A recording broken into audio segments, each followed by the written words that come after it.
Hey, welcome back. We're going to do a little bit of a stock preparation video today. Nothing spectacular, but useful technique, I would say. I have this bar of 30mm brass alloy, and I need to make a bunch of relatively small parts, and this material is highly expensive. It's supplied by the customer, and he asked me to be conservative with my usage of it. So going from 30mm round bar to 10mm round stock. I have a certain family of parts, very small parts, maybe 7mm OD and 5mm long, and I usually make them in batches of 20. The customer supplies the material for him. It's a specialty brass alloy, but they supply a 30mm bar. And it appears that the material is anything but cheap, so we try to be a little bit economical in our material usage. Would be nice to have something like 9 or 10mm bar like this. So we take a piece of the 30mm bar and we slice it on the bandsaw in quarter pieces. Now I need a convenient way to make them round. Most people probably would just put them in a 4-jaw independent chuck, but I don't own one, so I have a different solution for that. I go to a milling machine and I just machine a short round spigot at one end and I center drill the other. Then I can just grab it in a regular 3 or 6-jaw chuck on this side, support it with tailstock on the other side, and turn it down to 10mm OD in one pass. And to cut the spigot on the end, I'm using a rotor broach, a core drill, an annular cutter. These are normally meant for fabrication work to be used in a magnetic drill, but they are really good cutting tools also for machine tools, like stationary machine tools. That's the setup. I removed the vertical head. It's easier to set it up that way. Annular cutter in the horizontal spindle. This will leave an about 12mm spigot. I have the central clamping vise on here with the gripper jaws. And the stock just goes in like this. I just give it a good clamp like this. And the gripper jaws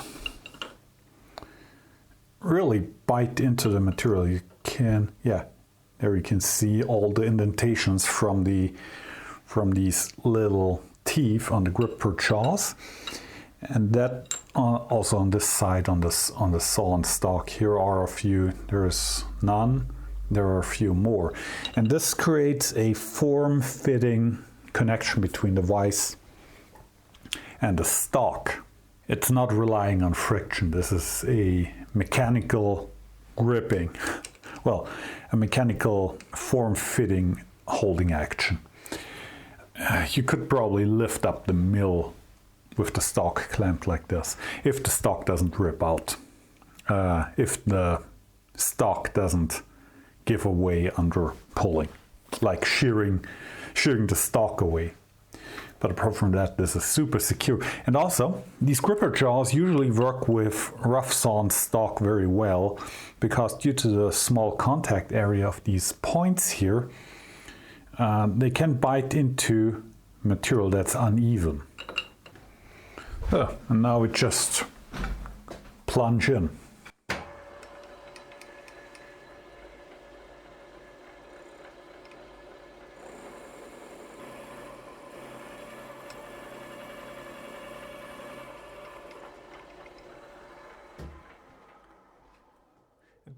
It does not need to clean up all the way around. It just needs to be kind of centered in the stock and round enough to be grabbed by most of the jaws of the 6-jaw. There we go. That's the spigot. Let's do a second one. And I just eyeball it so the remaining spigot from the annular cutter is kind of centered in the stock. Next one.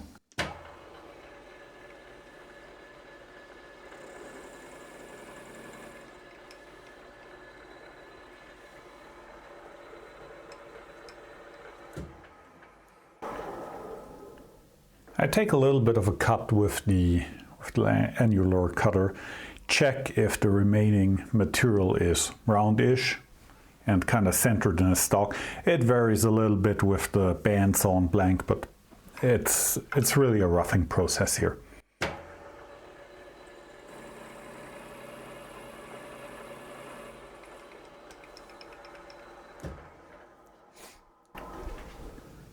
And that's all. Now we need to spot drill the other side, or center drill. Flip it around. We'll change tools to a drill chuck.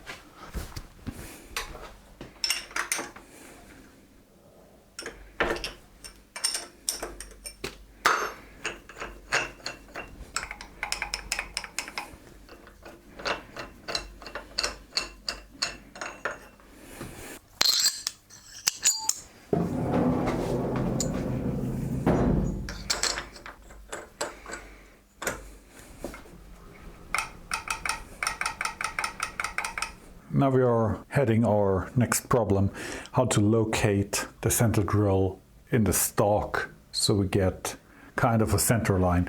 We could do a layout line, but that takes time. So I turned a little bushing that has the ID, that has an ID board that matches the OD of the centering drill. And the OD is my kind of a max stock condition. It's the same diameter as the spigot that the core drill leaves on the other side. So I just put this bushing over the center drill, and I move the center drill up to the stock, slide the bushing up to the stock, and now I can very easily manipulate the XY mode of the machine to locate my spot drill in a place where the bushing is kind of centered in this piece of material, just by eyeballing. All of this has a lot of clearance in and allowance in the stock, so it's not super fuzzy, but it should be at least kinda in the right spot. This is, by the way, a type R centering drill, means it leaves a radius shaped hole. As you can see, lining it up with the bushing is super easy and fast. Explaining it takes way longer than actually doing it.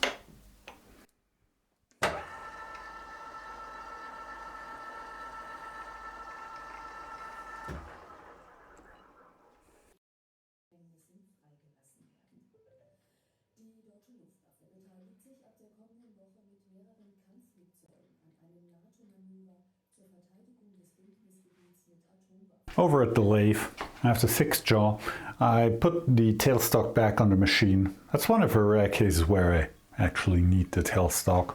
And I'm grabbing my stock that I prepared relatively short in the jaws.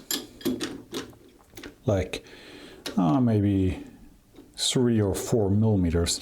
And why? That's so it has some compliance on alignment, and the jaws don't force it into a certain orientation. If I grab it very deep in the jaws and I gromp down on the chuck, it aligns itself in a way that it wants. And when I bring in the tailstock now, the center bore on this side does not at all line up with the tailstock. The tailstock would push it into submission, but then I end up with a bent piece of stock, elastically bent. That means I turn it down to my 10 millimeters OD over the entire length, unclamp it, it's still 10 millimeter diameter, but it's like a banana. And I would like it to be at least kind of straight.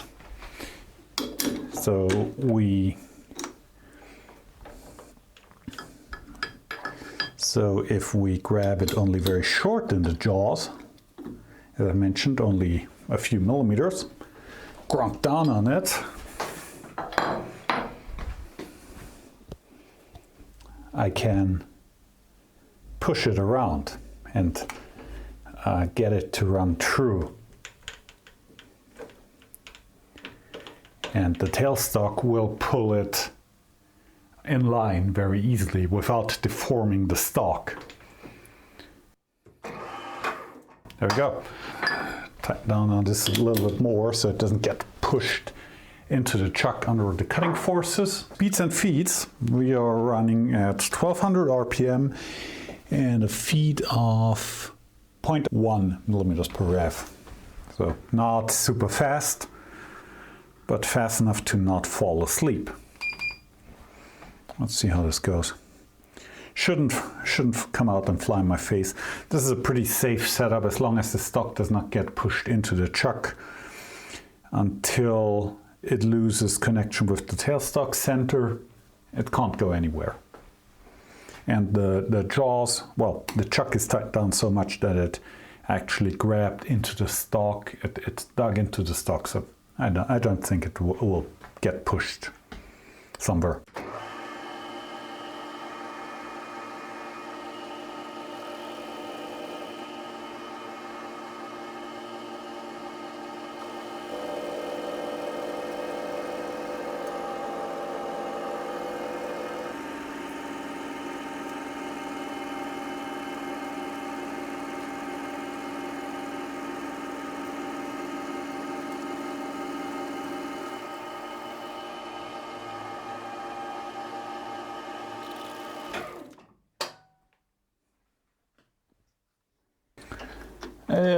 I turned it down to 12 millimeters.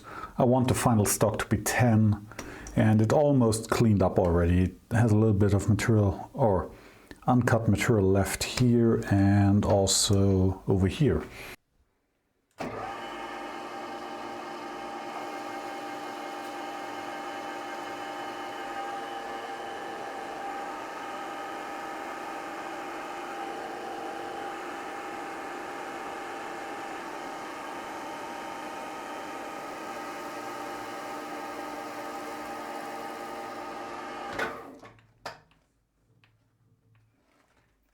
And yeah, in prototyping, R&D work, science-related parts, sometimes you don't have much choice with the stock you get, especially with customer-supplied material.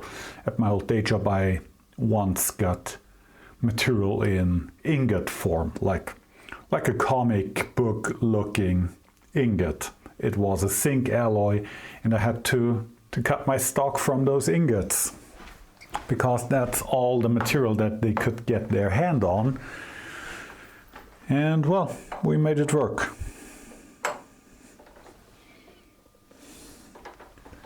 I know a certain type of machinist who would complain out very, very loud at this kind of work.